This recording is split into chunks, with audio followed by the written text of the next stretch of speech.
자, 오늘 아주 흥미로운 이야기를 하나 해볼까 하는데요. 한 편의 고대 시를 가지고요.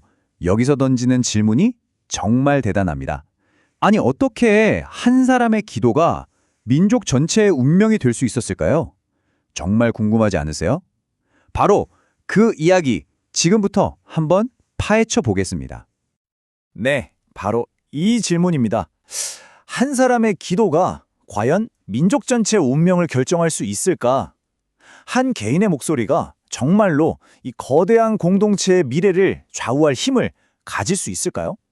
솔직히 얼핏 들으면 좀 불가능해 보이죠, 그렇죠? 그런데요, 시편 28편에 대한 한 가지 해석에 따르면 그 답이 그렇다는 겁니다. 이게 가능하다는 거죠. 이 해석을 따라가 보면 한 사람의 절규가 곧 민족 전체의 운명과 뭐랄까 딱 붙어 있다는 거예요. 정말 놀라운 관점 아닌가요? 자, 그럼 이 시편을 제대로 이해하려면요, 먼저 꼭 짚고 넘어가야 할 게 하나 있습니다.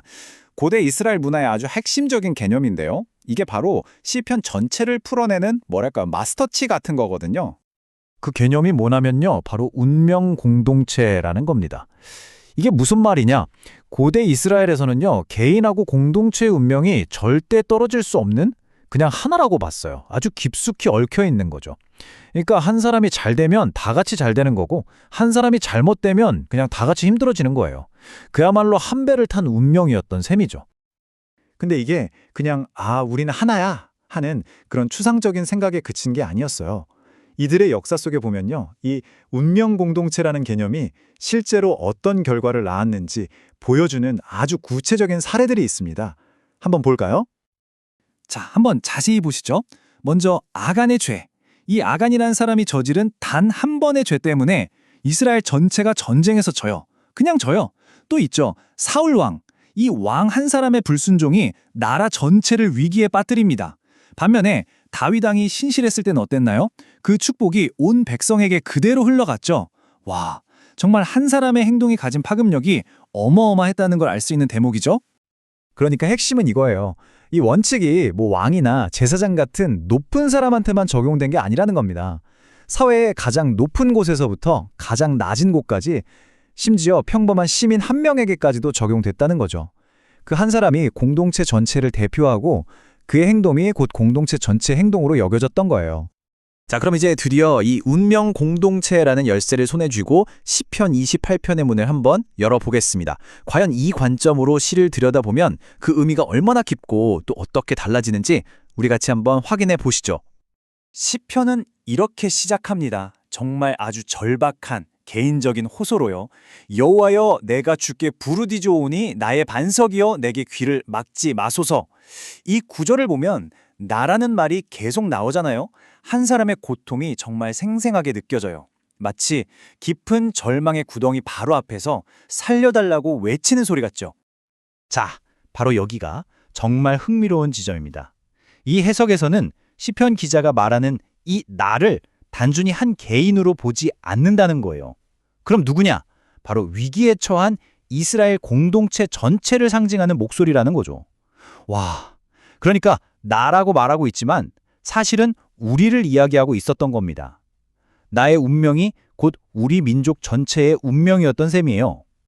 이렇게 보니까 시편 기자가 구하는 게 단순히 나 좀 살려주세요 하는 개인적인 구원이 아니라는 게 분명해지죠.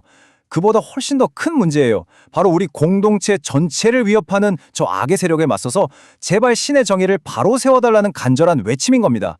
만약 이 기도가 외면당하면요, 그건 그냥 한 사람이 실패하는 걸 넘어서 우리 공동체 전체의 정의가 무너지는 걸 의미했어요. 그만큼 절박했던 거죠. 그런데요, 바로 이 지점에서 시편의 분위기가 정말 극적으로 바뀝니다. 그렇게 절망적으로 간구하던 목소리가 어느 순간 확신에 가득 찬 믿음의 선언으로 확 바뀌거든요. 바로 이 구절입니다. 여호와는 나의 힘과 나의 방패이시니.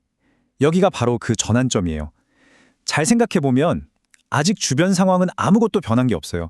악의 세력은 그대로 있고요. 그런데 시편 기자의 마음은 이미 신께서 정의를 실현해 주실 거라는 흔들리지 않는 믿음으로 가득 차 있는 겁니다. 절망의 한가운데서 희망을 선포하고 있는 거죠. 그리고 이 믿음이 결국 어떤 결과를 가져오느냐? 바로 이겁니다. 먼저 시편 기자의 기도가 응답을 받고요. 그 다음 악의 세력들은 심판받고 파괴됩니다. 이를 통해 주님이야말로 우리 민족의 진정한 보호자시구나 하는 게 딱 확인이 되고요. 그리고 마침내 공동체 전체가 구원을 받고 축복을 받게 되는 거죠. 이 간구에서 믿음으로 그리고 구원으로 이어지는 흐름, 이게 바로 시편 28편의 핵심 이야기라고 할 수 있겠습니다. 자, 이제 거의 다 왔습니다. 이 해석이 우리에게 던지는 마지막 핵심 메시지는 과연 무엇일까요? 결론은 바로 이겁니다. 기다림의 믿음. 시편 기자와 공동체는요, 악에 맞서서 직접 칼을 들고 싸우지 않아요. 그들의 역할은 복수나 행동이 아니었습니다. 대신 그 모든 심판을 온전히 신에게 맡기는 거죠. 그리고 신이 약속한 구원을 굳건한 믿음으로 인내하며 기다리는 것. 그것이 바로 그들의 역할이었던 겁니다.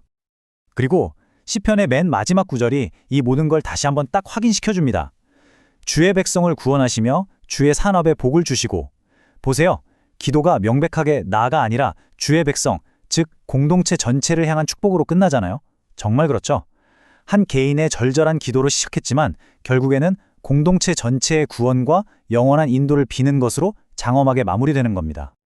오늘 이야기를 마무리하면서 이 질문을 한번 던져보고 싶네요. 우리가 스스로를 위해 말할 때 우리는 또 누구를 위해 말하고 있는 걸까요? 어쩌면 나의 목소리가 나만의 것이 아닐 수도 있고 나의 행동이 나 한 사람의 책임으로 끝나지 않을 수도 있다면 어떨까요? 오늘날 우리에게 개인의 책임 그리고 공동체의 의미에 대해 다시 한번 깊이 생각하게 만드는 그런 강력한 메시지가 아닌가 싶습니다.